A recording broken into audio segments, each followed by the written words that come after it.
반갑습니다.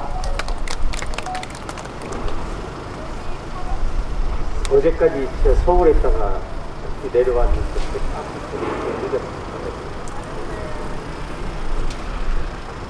사실 제가 조국의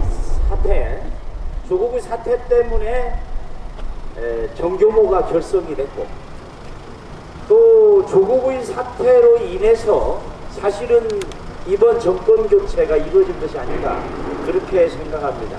생기도 멀쩡하게 생기고 입도 잘 놀리고 소대도 멀쩡하고, 그 다음에 부산 출신에다가 뭐 적당한 경제력도 있고, 그래서 만약에 조국이가 그런 식으로 사퇴 안 하고서 끝까지 갔더라면은 좀 어렵지 않았겠는가 그런 생각을 합니다. 근데 왜 이런 말씀을 드리는가 하면, 결국에는 여러 우여곡절을 통해서 우리가 원하는 정권교체를 이루게 됐는데, 문제는 이제 6월 1일 날의 선거가 아닌가 그렇게 생각을 합니다. 저는 여기까지 오면서도 속으로 그런 생각을 했습니다. 지금은 대한민국의 대개조가 필요하다. 모든 분야에서 철저하게 조직적으로 대한민국을 망가뜨려 온 집단들이 지금 대한민국을 장악하고 있다, 이렇게 생각을 합니다. 그래서 대통령 선거 끝났는데, 하지만 여러분들 아시는지 모르겠습니다.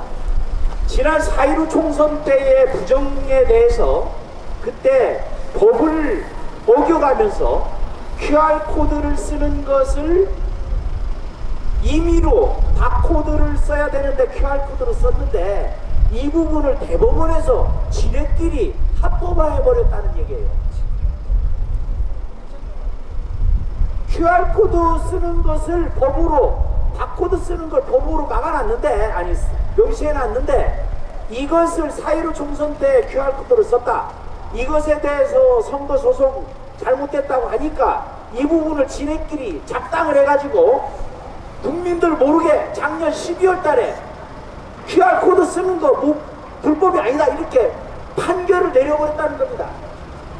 그래서 2020년 4월 15일에 선거소송 126건 가운데 한 건이 취소되고 125건 가운데 단 한 건도 아직 선고가 내려있지 않지만, 그것도 무법천지인데다가 지네들끼리 임의로 QR코드 쓰는 거를 그냥 판례를 만들어서 앞으로 어떤 식으로 선거소송이 선고가 내려질지 모르지만 하나의 고리를 빼버렸다는 거죠. 아시겠지만 노정이죠, 노정인 선거관리위원장. 이 빌어먹을 옆에 내가 뻔뻔스럽게 어떻게 감사를 거부할 수 있습니까? 법으로 정해진.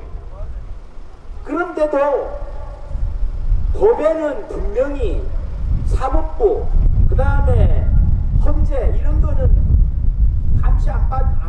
감사원의 감독을 안 받는 걸로 돼 있는데, 거기에서 명단이 감사원에 빠졌다는 것이죠. 그럼에도 불구하고 이것들이 멋대로 그냥 정해진 것도 안 하고 과실 선거 부실 관리 뭐 어쩌고 하면서 넘어가고, 그것도 구속하는 것도 아직까지 이루어지지 않고, 권순일이 재판거래 의혹이 아직까지도 제대로 수사가 이루어지지 않고, 이런 거 어떻게 해야 됩니까? 결국에는 조국이 부산대에서 엊그저께 입학 취소 결정을 하니까 기다렸다는 듯이 고려대에서 또 입학 취소 결정을 내려서 조민희가 이제는 이제 고졸 신세가 되는 거죠. 그럼에도 불구하고 조국이 하는 또 이거를 또 집행 무효 소송을 제기합니다. 이런 식으로 해서 만약에 대선에서 이기지 못했더라면 그냥 계속 끌고 가는 거죠. 울산시장 선거 마찬가지 아닙니까? 울산시장 선거 그냥 해가지고 아직까지 하고 있지 않습니까? 이게 나라입니까 이게? 그래서 하나하나 선거를 통해서 바로 잡아나가야 된다, 저는 그렇게 생각합니다. 그 하나의 또 하나의 계기가 6월 1일 지방선거다.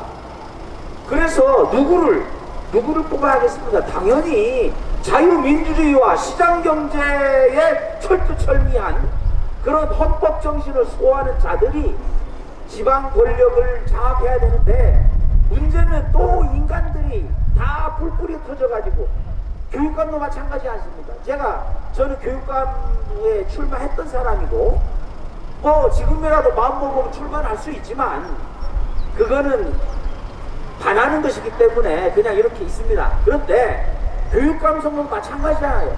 여태까지 좌파에서 한 번도 과반수로 당선된 적이 없습니다.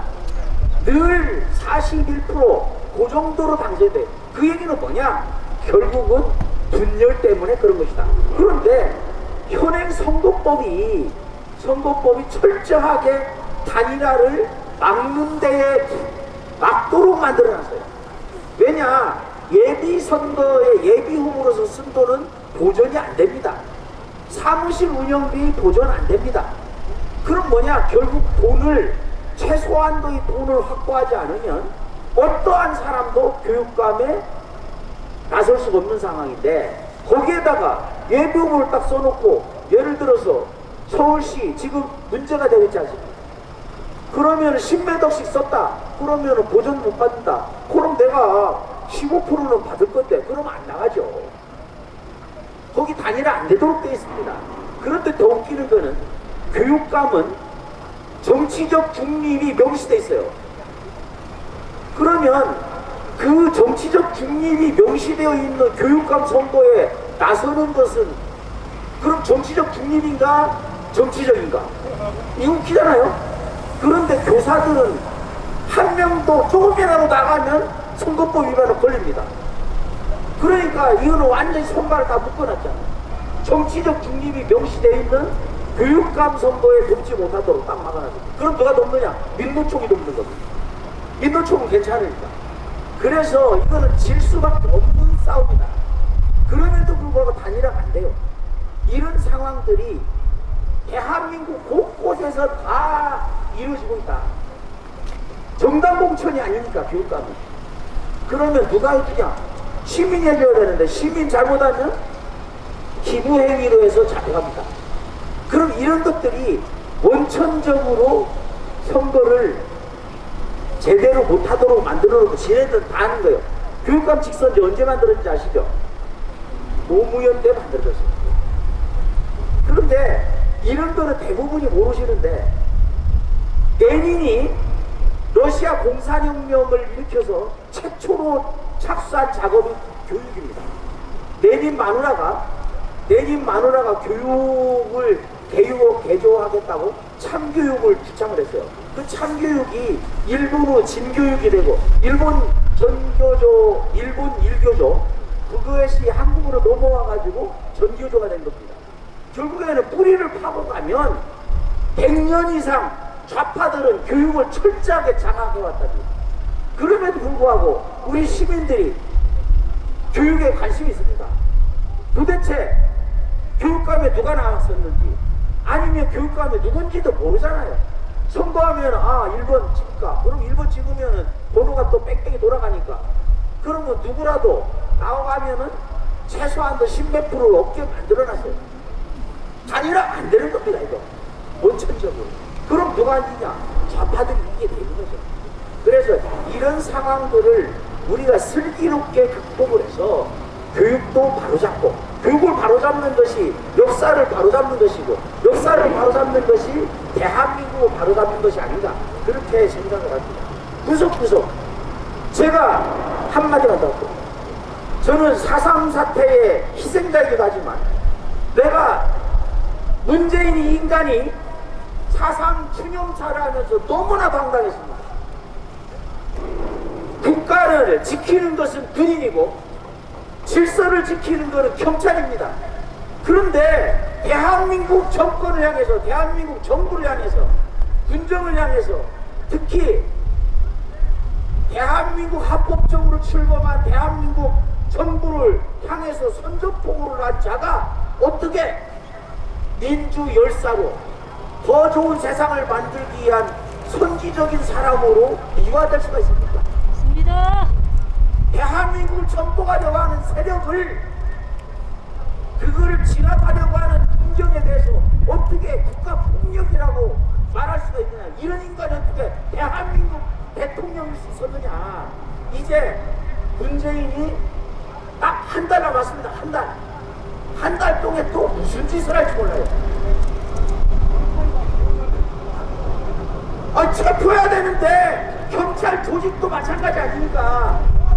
경찰총장 누가 임명합니까? 경찰 치안총각, 치안경감 뭐 다 누가 임명합니까?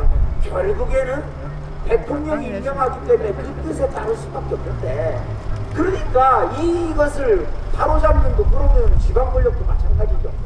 지방 권력도 결국은 제대로 뽑아서 제대로 대한민국을 굴러가도록 최소한 대한민국을 향해서 총구를 겨누는 인간들이 민주유공자가 되는 일을 막아야 되지 않겠습니까? 그래서 이번 선거를 통해서 우리는 대한민국을 바로잡아야 된다. 그러한 행진을 이제 시작할 것입니다. 감사합니다. 감사합니다. 뜨거운 박수 부탁합니다. 자,